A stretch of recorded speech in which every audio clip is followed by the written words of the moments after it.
Number 16. Mega cities in India are those with population A. above 1 million, B. above 5 million, C. above 10 million, D. above 15 million. దీనికి సరైన సమాధానం C, above 10 million. 10 million అంటే 1 కోటి జనాభా. అవును, 1 కోటి. ఒక నగరాన్ని మెగాసిటీ అని పిలవడానికి మన దేశంలో ఇదే అధికారిక కొలమానం. ఢిల్లీ, ముంబై లాంటి నగరాలన్నీ ఈ కోవలోకి వస్తాయి. అంటే పట్టణీకరణ ఎంత వేగంగా జరుగుతోందో చెప్పటానికి ఇది ఒక సూచిక అన్నమాట. చాలా స్పష్టంగా ఉంది. సరే, ఇప్పుడు అభివృద్ధిలో మరో కోణానికి వెళ్దాం. ప్రశ్న 17. Overuse of chemical fertilisers and pesticides has mainly resulted in A. Decrease in crop productivity, B. Decline in soil fertility, C. Increase in groundwater, D. None. ఇది చాలా ముఖ్యమైన ప్రశ్న. దీనికి సరైన సమాధానం B, decline in soil fertility. కానీ ఆ రసాయనాలు వాడితే పంట దిగుబడి పెరుగుతుందంటారు కదా? అవును, కానీ అది కేవలం స్వల్పకాలంలోనే. అంటే మొదటి 1-2 పంటలకు బాగా అనిపిస్తుంది. కాని దీర్ఘకాలంలో భూమి ఆరోగ్యం దెబ్బతింటుంది. సరిగ్గా అదే.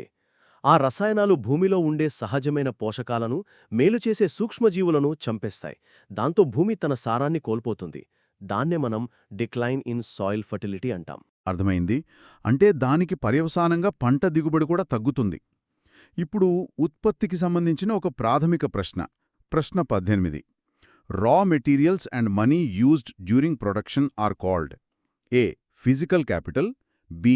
Fixed capital, C. Working capital, D. Surplus. దీనికి జవాబు C, working capital. Okay, fixed capital, working capital, ఈ రెండింటికి తేడా ఏమిటి?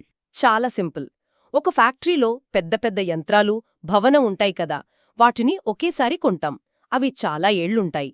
అది ఫిక్స్డ్ క్యాపిటల్. స్థిర మూలధనం. అర్థమైంది. కాని ఫ్యాక్టరీ నడవాలంటే రోజూ ముడిసరుకులు కావాలి, కరెంటు బిల్లు కట్టాలి, జీతాలివ్వాలి. అంటే ఉత్పత్తి ప్రక్రియలో వాడివేయబడేవి, నిరంతరం అవసరమయ్యేవి.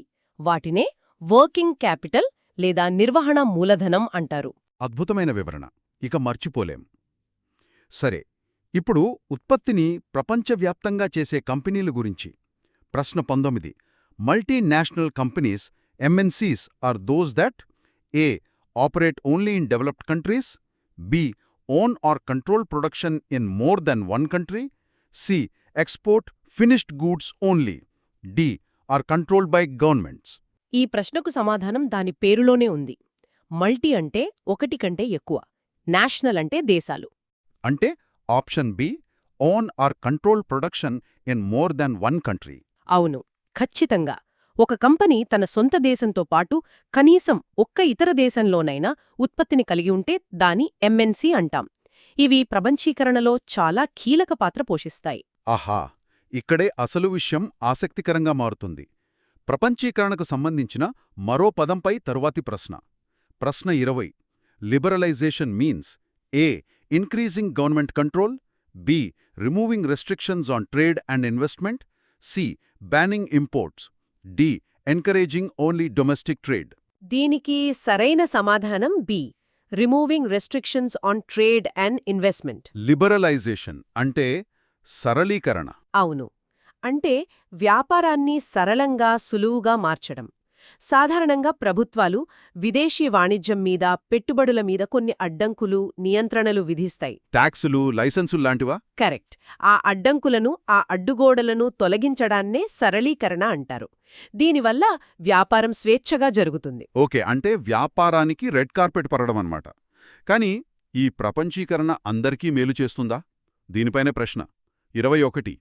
Fair globalisation aims to A. eliminate MNCs, B. benefit only rich countries, C. stop international trade, D. ensure benefits are shared by all. ఇక్కడ కీవర్డ్ ఫేర్ అంటే న్యాయమైన. కాబట్టి సరైన సమాధానం D, ensure benefits are shared by all. అంటే ప్రపంచీకరణ వల్ల లాభాలు అందరికీ సమానంగా అందాలని. సరిగ్గా అదే. ఎందుకంటే ప్రపంచీకరణ వల్ల కలిగే ప్రయోజనాలు ఎక్కువగా ధనిక దేశాలకే, పెద్ద కంపెనీలకే వెళ్తున్నాయనే ఒక విమర్శ ఉంది. ఆ అసమానతను తగ్గించి లాభాలు అందరికీ పంచాలనేదే ఫెయిర్ గ్లోబలైజేషన్ ఉద్దేశ్యం. చాలా మంచి వివరణ. సరే, ఇప్పటిదాకా ఆర్థిక అంశాలు చూశాం. ఇప్పుడు ఆహార భద్రత, పర్యావరణం వైపు వెళ్దాం. ప్రశ్న 22. Which institution procures and manages buffer stock of food grains in India? A. Food corporation of India, B. NABARD, C. Reserve bank of India, D. Planning commission. దీనికి సమాధానం చాలామందికి తెలిసే ఉంటుంది. A. Food corporation of India, సంక్షిప్తంగా FCI. Buffer stock అంటే ఆహార ధాన్యాల నిల్వ కదా? అవును. దేశంలో కరువు లేదా విపత్కర పరిస్థితులు వచ్చినప్పుడు వాడుకోడానికి ప్రభుత్వం పెద్ద మొత్తంలో గోధుమలు, బియ్యం వంటి వాటిని నిల్వ చేస్తుంది. ఈ మొత్తం ప్రక్రియను అంటే రైతుల దగ్గర కొరడం, నిల్వ చేయడం, నిర్వహించడం అంతా ఎఫ్సిఐ చూసుకుంటుంది. మనం రేషన్ షాపుల్లో తీసుకునే బియ్యం కూడా ఇక్కడ్నుంచే వస్తాయన్నమాట. అవును. ప్రజా పంపిణీ వ్యవస్థపు కూడా ఈ స్టాక్ నుంచే సరఫరా చేస్తారు. ఆహార ధాన్యాల గురించి మరో ప్రశ్న.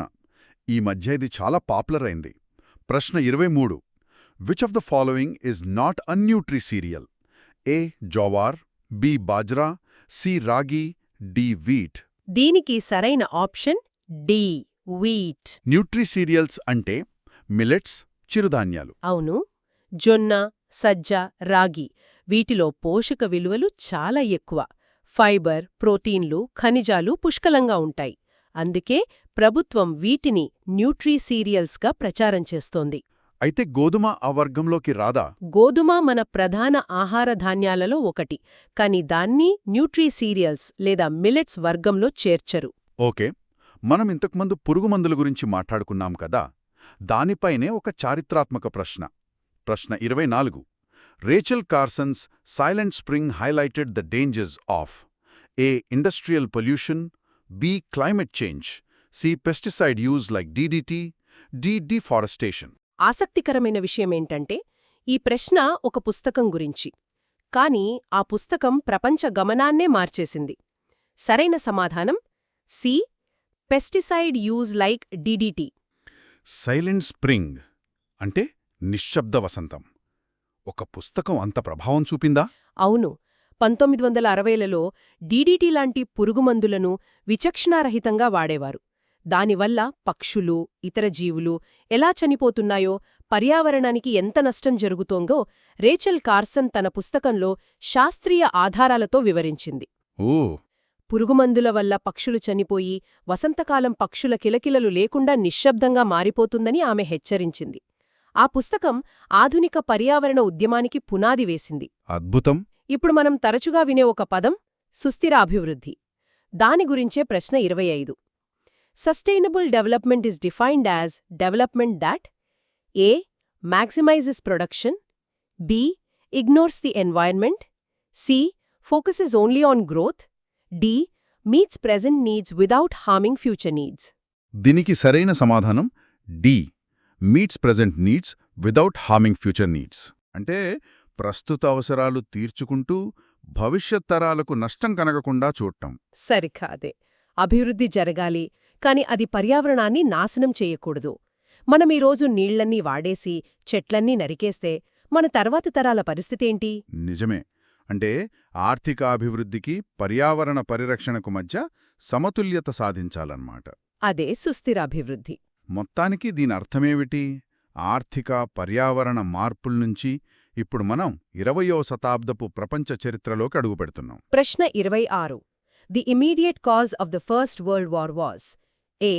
Assassination of archduke Franz Ferdinand, B. Imperialism, C. Balkan nationalism, D. Formation of alliances. ఇక్కడ ఇమ్మీడియట్ కాజ్ అంటే తక్షణ కారణం అనే పదం చాలా ముఖ్యం. సరైన సమాధానం A. Assassination of archduke Franz Ferdinand. మిగతా ఆప్షన్లు కూడా కారణాలే కదా? సామ్రాజ్యవాదం, జాతీయవాదం. అవును, అవి దీర్ఘకాలిక కారణాలు. అంటే చాలా ఏళ్లుగా పేరుకుపోయిన సమస్యలు. అవన్నీ ఒక నిప్పుల కుప్పలాంటివి. మరి ఆ నిప్పుల కుప్పను అంటించిన నిప్పు రవ్వ. ఆ నిప్పు రవ్వే ఆస్ట్రియా రాకుమారుడు ఫ్రాన్స్ ఫెర్డినాండ్ హత్య. ఆ ఒక్క సంఘటనతో నెల రోజుల్లోనే ప్రపంచ యుద్ధం మొదలైంది. ఒకే ఒక్క సంఘటన. ఆ భయంకరమైన యుద్ధం తర్వాత అలాంటిది మళ్లీ జరగకూడదని ఒక ప్రయత్నం జరిగింది. దాని గురించే ప్రశ్న 27. The establishment of the UNO aimed mainly to A. Promote colonial rule, B. Prevent future wars and uphold human rights, C. Expand military alliances, D. Support imperialism. ఇది చాలా సూటిగా ఉన్న ప్రశ్న.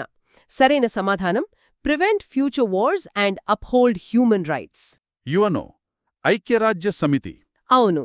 రెండవ ప్రపంచ యుద్ధం సృష్టించిన విధ్వంసం తర్వాత భవిష్యత్తులో ఇలాంటి యుద్ధాలు జరగకుండా నివారించడానికి, ప్రపంచ శాంతిని కాపాడటానికి, మానవ హక్కులను రక్షించడానికి దీన్ని స్థాపించారు. అర్థమైంది. ఇప్పుడు రెండవ ప్రపంచ యుద్ధానికి దారితీసిన ఒక క్లిష్టమైన రాజకీయ వ్యూహం గురించి ప్రశ్న 28. The main reason why Britain and its allies adopted the policy of appeasement towards Germany was A. Encourage war, B. Support Germany's expansion, C. Oppose communism, D.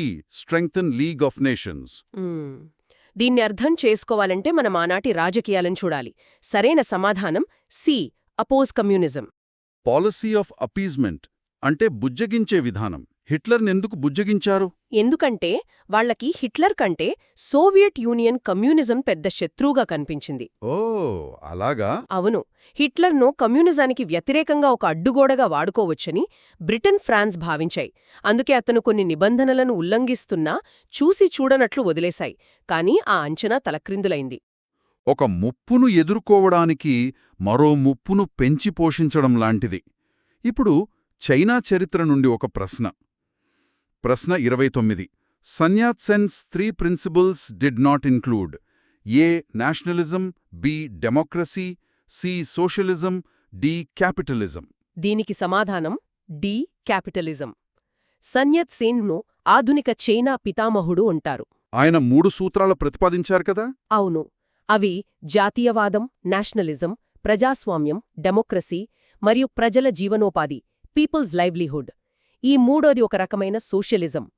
ఆయన సిద్ధాంతాలలో పెట్టుబడిదారీ విధానం అంటే క్యాపిటలిజం లేదు. స్పష్టంగా ఉంది. ఇక మన చివరి ప్రశ్న ఆఫ్రికా చరిత్రకు సంబంధించింది. ప్రశ్న 30. Pan Africanism aimed to A. Promote European control, B. Unite African people against colonialism and racism, C. Strengthen tribal identities only, D. Support capitalism. ఇక్కడ సరైన సమాధానం బి.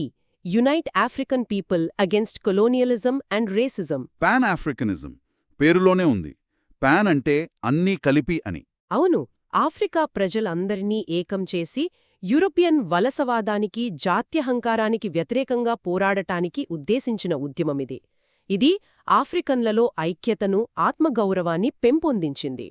అద్భుతం. ఈరోజు మనం ఆర్థిక వ్యవస్థల నుండి ప్రపంచ చరిత్ర వరకు ఎన్నో విషయాలు లోతుగా చర్చించుకున్నాం. ఇవి కేవలం పరీక్షల కోసం కాదు, మన ప్రపంచాన్ని అర్థం చేసుకోవడానికి అవసరమైన పాఠాలు. అవును. ప్రతి సమాధానం వెనుక ఒక కథ, ఒక సందర్భమున్నాయి. వాటిని అర్థం చేసుకున్నప్పుడే అసలైన జ్ఞానం వస్తుంది. సరిగ్గా చెప్పారు.